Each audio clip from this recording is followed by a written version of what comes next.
Hello, everybody. Good afternoon. Welcome to our presentation. Before we get started, I'd like to introduce you all to the group. So my name is Dennis, and over the past few weeks, I've had the pleasure of working in a team which consists of the following members in Dean, Stephen, Hannah, and Lucy.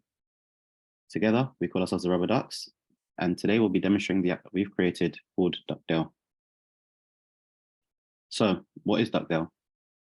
Duckdale is essentially a light-hearted and recreational mobile RPG in which the user has access to their own farming virtual world. And within this, the player has the challenge of completing daily tasks in order to generate XP for their avatars, in order to fill up their trophy cabinet and maximize their rewards. We as a group decided to create a mobile gaming app, as it was a topic that nobody in the group had that much experience in, but the thought of exploring it and challenging ourselves whilst working outside of our comfort zones was an appealing prospect, and we believe that it will give us the most satisfaction upon completion. For illustration purposes, we sped up a few of the processes within the game, but other than that, I think we're ready to see it. So without further ado, I'll pass on to Hannah. Thanks, Dennis. This is our registration screen, and we will start by registering as a new user. These fields shown are all mandatory fields, therefore you will not be able to press the sign up button unless you have filled out all of the fields. The username field will be checked through a GET request, whether it already exists or not, and password and confirm password will be checked against each other to make sure they are the same.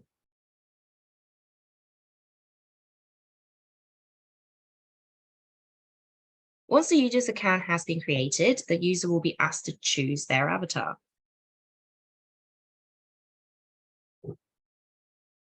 After the user has chosen their avatar, they'll be greeted with the instruction messages on how to play the game. Next slide, please.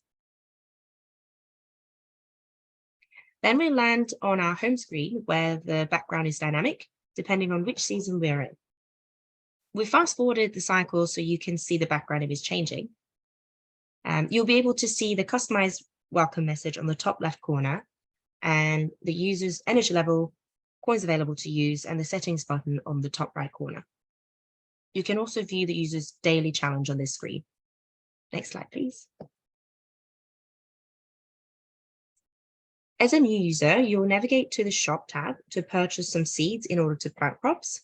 From the buy tab, the user can then choose how many of each seed they want to purchase, and the buy button will appear as long as they've got sufficient funds. The cost will be deducted from the user's coins on the top right corner. Once you've bought the seeds you want, you can go and plant them in your farm. After selecting which seeds you want to plant, you can watch them grow. Then you can harvest your fresh fruits and veggies. All items that the user has bought or grown will be visible in their inventory. This is also where you can read more about each item. By clicking on some food, you'll be able to eat it, and this will increase your energy. In the Trophies tab, you can view trophies which can be earned in the game by growing and selling crops, and also by completing daily challenges. I'll now hand over to Stephen, who will talk you through the settings. In the upper right corner, there's a button for setting. Update profile can update the user's first name, last name, and password. Music button can play the music. You can hear music now. You can play the music on the background. You can turn off the music. How to pay button will tell the user how to use the system, how to play the game. Click the next to read the document.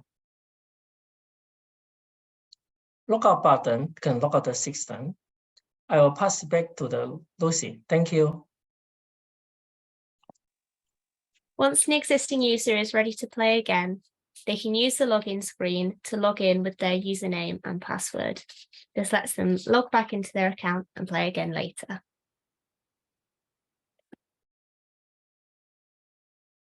I'll now hand over to Dean to talk through our tech stack. So we wrote our front end and back end in JavaScript using Node as our runtime environment, and we used Express for our backend framework. We chose to stick with JavaScript and Express as they fitted well with the rest of our tech stack.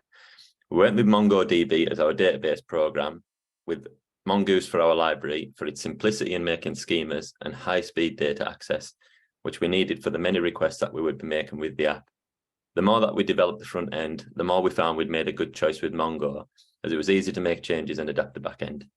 And then for our front end, we used React Native because we wanted to develop our app for Android and iOS and for its similarities to React, which we were all familiar with. We used Expo Go to test the app during development. Challenges. The biggest challenge was the scale of the project. I think we were a bit over ambitious with what we wanted the app to do. Originally, we wanted sprites where you could walk around in game and interact with NPCs, such as shopkeepers, and chatting with other players. We also had a lot of great ideas that we couldn't put in as additional features to fill out the app more, but not enough time, such as cooking, using ingredients for recipes, fishing, and interacting with pets. Another challenge was our stack, specifically React Native and Expo. Since we chose the app to get the app working with Android and iOS, it worked well for Android, but it didn't work as well as we wanted it to on iOS. And then lastly, the styling of the app. We all lacked experience in, so we were all happy with the app, but we could have made it look a lot better. So I believe now we come to the end of our presentation. Just to reiterate what Dean had said, we as a team were all pleased with the effort that we've all put in.